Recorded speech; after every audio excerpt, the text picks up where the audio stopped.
Bonjour, c'est Florent, on est sur le podcast Pilote ta vie, c'est la séquence 214, donc on continue cette semaine avec, hier on a parlé des habitudes, tu vois, on a vu comment installer une habitude, et enfin surtout les trois étapes qui correspondent à l'installation d'une habitude, pour t'aider à pouvoir faire ça, parce que je sais que souvent c'est pas forcément évident de mettre en place des changements, derrière une habitude ça peut être un changement que tu veux et pas forcément juste entre guillemets une habitude que tu veux installer ou une nouvelle manière de faire un truc.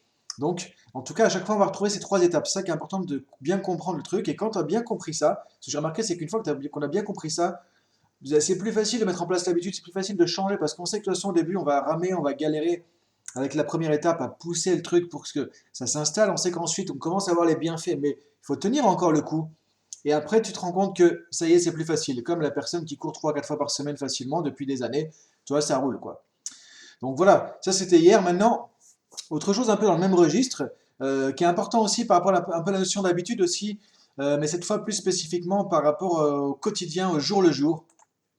Quelque chose qu'on voit souvent aussi en coaching, alors plus dans du live coaching, tu vois, mais même en entreprise, hein, c'est des choses que j'aborde aussi.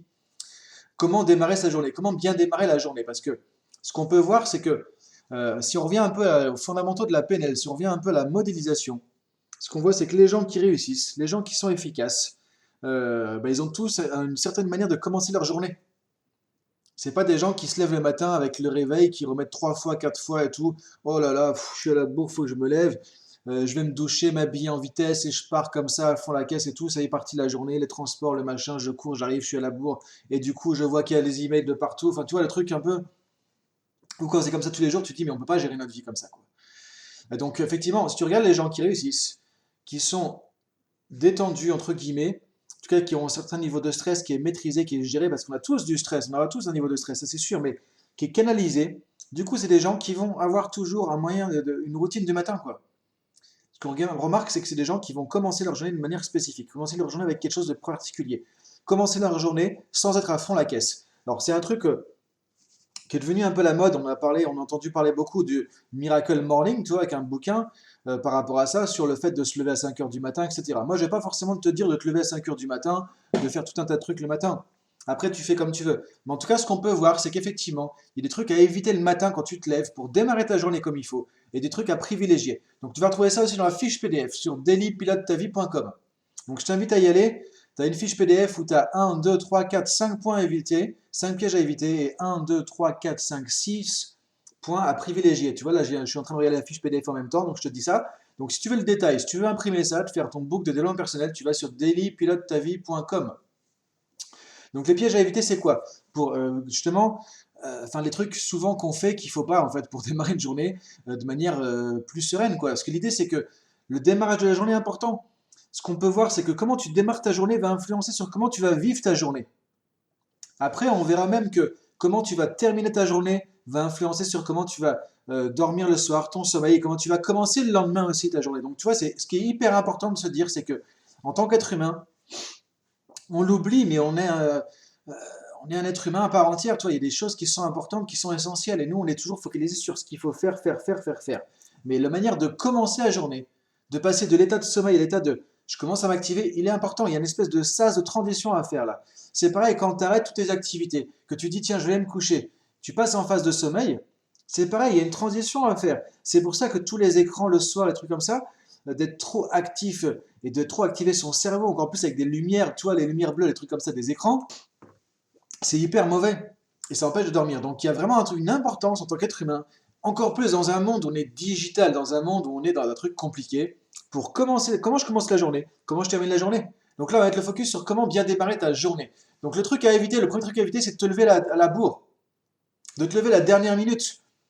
Parfois, on met le réveil. Moi, je faisais ça aussi, tu vois, avant.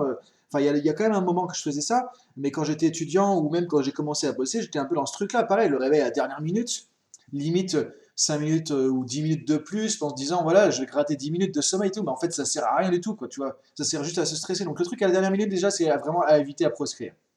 Ensuite, ce qui va pas être bon non plus au niveau du réveil, c'est tout ce qui est le snooze, tu vois, le truc où tu appuies, ou alors tu mets redémarrer l'alarme dans 5 minutes, un truc comme ça. Tu peux le faire avec les smartphones aussi. Le snooze, c'était plus sur les réveils qu'il y avait avant, tu vois, mais sur les smartphones, tu as la même fonction. Tu rappuies, ça relance la sonnerie dans 10 minutes ou un truc comme ça. Et en fait, tu te rendors et boum, tu te réveilles. Et tu te rendors et boum, tu te réveilles. Et ça, c'est catastrophique. On l'a tous vécu, on l'a tous expérimenté. On sait tous que ça marche pas. Donc, c'est important de faire gaffe à ça. de te dire aussi, ça c'est le truc à éviter. Les pires trucs que tu peux faire, c'est ça, c'est de faire des micro-réveils. C'est-à-dire tu te réveilles et tu dis, allez, encore 10 minutes, tu remets le réveil, tu te rendors. Et là, en fait, tu te rends compte que tu t'es levé une demi-heure après et que tu es encore plus crevé que au premier réveil. Le meilleur réveil, en fait, ça va être le réveil naturel. C'est-à-dire que, par exemple, tu mets ton réveil, je sais pas, à 7 heures du matin et tu vois qu'à 7h moins 10, à 6h30, tu te réveilles naturellement. Et là, tu regardes ton truc, tu dis, ah tiens, j'ai du temps. Tu ouvres les yeux tranquille et tu commences. Ça, c'est le meilleur truc possible. Et ça va fonctionner, hein. Si tu travailles ton rituel un petit peu de coucher et que tu dors bien, tu vas te réveiller naturellement comme ça. Alors moi, par exemple, je mets toujours une sonnerie, mais la plupart du temps, 9 jours sur 10, je me réveille, tu vois, naturellement comme ça, avant la sonnerie, quoi. Et ça, c'est le meilleur truc que tu peux faire. Donc déjà, éviter de se réveiller trop à la dernière minute, parce que sinon, tu sais que tu n'auras pas de temps. Ça, c'est sûr. Tu sais que tu n'auras pas de temps. Ensuite, le snooze, c'est un truc qui va te plomber, qui va te casser la tête quand tu vas te lever. Et pour quelques minutes de plus de sommeil que tu vas chercher à grappiller, ça va vraiment te plomber la journée, au moins le réveil. Tu vas sortir, tu as mal au crâne limite à cause de ça. Ensuite, de commencer directement sur des activités ou des contraintes sans te poser au moins quelques minutes. Ça, c'est pas bon non plus. C'est-à-dire que tu te lèves, ça y est, allez, la douche, le truc, le petit-déj, les enfants, et tac, et tac, et tac, t'es à peine levé et boum, c'est parti, c'est la course. Ça, c'est juste pas possible. Tu commences déjà à te stresser dès le début. Donc ça, c'est un truc aussi important à éviter. Ensuite, ce qui est important à éviter aussi, c'est de ne pas prendre de temps pour toi du tout. C'est-à-dire que ce qui est important le matin, si tu regardes les gens qui réussissent, et des businessmen, hein, des gens qui ont des gros business, c'est des gens tu vois, qui sont efficaces, qui sont actifs, quoi, tu vois, je veux dire, qui ont déjà une journée bien remplie, qui ne sont pas à une demi-heure près, quoi. Bah, ils vont le prendre au moins une demi-heure, tu vois, le matin. Des fois, ils vont prendre une heure, tranquille. Alors souvent, si les businessmen, ils vont lire un peu les news, tu vois, au niveau des infos, des trucs comme ça, les actions, le cours du business, tout ça. Mais indépendamment de ça, très souvent, c'est des gens qui vont avoir des routines, des rituels. Et là, tu peux revenir un peu à ce que Morning Miracle, tu vois, par exemple. Mais l'idée, c'est de se lever et de avoir du temps pour toi. De garder du temps pour toi. Donc, tu te lèves et tu vas pouvoir faire une activité. Donc, on va en parler après, tu vois, plus en détail. Mais là, sur le piège à éviter, c'est de partir comme ça à fond la caisse dans la journée. Et ça y est, action, c'est parti. Là, tu vas te stresser. Et là, tu vas être déjà stressé pour la journée. Ensuite, de ne pas avoir les éclairs sur ce qui va se passer. Un truc important aussi, c'est de savoir, ok, par exemple, dans la matinée, qu'est-ce que tu vas faire? Par quoi tu commences? Donc de savoir en tout cas les étapes qui vont venir derrière. C'est-à-dire que si tu es trop dans la confusion, dans le flou, c'est pareil, tu te lèves, tu es à fond la caisse, tu sais pas, tiens, qu'est-ce qu'il va y avoir derrière, tu as une espèce de sentiment de ne pas contrôler les choses qui est encore plus fort, et là c'est compliqué aussi. Donc maintenant, on va voir ensuite qu'est-ce que tu vas pouvoir privilégier. Alors en gros, ce qui est à éviter, c'est de négliger le début de journée, quoi. Sachant qu'un vrai début de journée, c'est trois phases au moins, tu vois, c'est le réveil, mise en route, début des activités. Donc si tu négliges ça parce que tu fais juste réveil et paf, à fond la caisse, ça marche pas. Donc voilà, tu vois ce que je veux dire, hein. Je pense que ça te parle par rapport peut-être à des situations du quotidien. Maintenant, qu'est-ce qu'il faut privilégier qui va être efficace?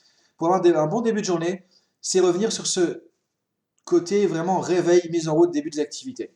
Donc c'est commencer progressivement à basculer du repos à l'activité. Donc ça, ce que tu peux faire, c'est avoir un sas, tu vois, comme dans un ascenseur, tu rentres, ou quand tu rentres dans une banque, une institution, un truc comme ça, tu vois, il y a un sas, tu passes dedans et ça y est, tu es inside, après tu es dedans. Avant, tu étais à l'extérieur, maintenant tu passes, tu es dedans, mais pas tout de suite, tu vois, il y a un truc de transition. C'est ça qu'il faut faire. Et là, c'est là que tu vas trouver du temps pour toi. Par exemple, 10 minutes, 20 minutes, 30 minutes. Et du coup, ce qui marche bien, c'est de commencer ta journée avec une activité plaisante ou avec une routine. On parlait de routine d'habitude hier, tu vois, mais un truc qui te plaît, qui te fait du bien, qui te ressource, qui peut être utile aussi éventuellement, c'est pas mal, et que tu aimes bien faire. Tu vois, un truc, tu dis, j'ai le temps, je commence avec un truc sympa. Pourquoi commencer une journée avec des trucs contraignants et que des trucs négatifs? C'est dommage, quoi. Donc ça peut être par exemple, je sais pas, de la lecture. Ça peut être, tu regardes une émission que tu aimes bien, je sais pas. Ça peut être t'écoutes un podcast, peut-être que tu m'écoutes comme ça dans ton rituel du matin, ça peut être du yoga, ça peut être de la méditation, ça peut être du sport, ça peut être aller courir, ça peut être marcher sur la plage, tu vois, des trucs comme ça. Mais en tout cas, de commencer avec un truc qui va te plaire. Et c'est important de prendre au moins 10, 20, 30 minutes pour toi comme ça. Et là, du coup, tu te rends compte que le plus important de tout ça, c'est de dire, j'ai le temps, je me lève, j'ai le temps. Ça, c'est un truc qui vaut de l'or, quoi, tu vois, quand tu fais ça. Alors oui, ça veut dire qu'il faut que tu te lèves plus tôt. Oui, ça veut dire qu'il faut que tu te lèves 10, 20, 30 minutes plus tôt. Mais tu vas voir qu'une fois que tu es habitué, c'est génial parce que tu as l'impression d'avoir une journée qui est complètement différente. Et teste-le, tu vas voir que ta journée sera complètement différente. Après, c'est intéressant d'avoir même un rituel pour démarrer la journée. Donc, moi, par exemple, ça va être du yoga. Donc, il y a des postures de yoga, il y a de la respiration, il y a de la méditation. Par exemple, donc ça fait un rituel, tu vois. Mais après, ça dépend des gens. Mais en tout cas, tu peux trouver ton truc. Et c'est important de privilégier ça, de dire, OK, comment je démarre ma journée? Comment je démarre ma journée? Comment je commence ma journée? Et l'ouverture de ta journée va être très importante. Ça va conditionner ce qu'il y a derrière. Et ensuite, ce qui va être vraiment le plus essentiel, c'est que tu puisses arriver à trouver ton temps pour te lever tôt et démarrer avec ton espace de temps et de liberté. Et en contre, ce qui est intéressant, c'est qu'ensuite, tu te rends compte que du coup, tu as démarré plus tôt et tu as le temps de faire les choses. Tu peux prendre ton café tranquille. Tu peux te poser. Si tu as une vue, tu peux aller voir la vue sur la terrasse. Par exemple, moi, le matin, j'aime bien aller voir le lever du soleil dehors, depuis ma terrasse. Et je me dis, waouh, c'est cool, quoi. Alors, quand il pleut, quand il fait froid, quand il y a du vent, tout ça, bah non, effectivement, j'y vais pas. Mais la plupart du temps, j'y vais, je regarde. Très souvent, en ce moment, je fais mon yoga dehors aussi à ce moment-là. Et je me dis, c'est juste magique. Mais la journée, elle est différente du jour où effectivement il pleut, il fait super froid, je peux pas le faire. Ça, je te garantis à 200%, c'est pas la même journée, quoi.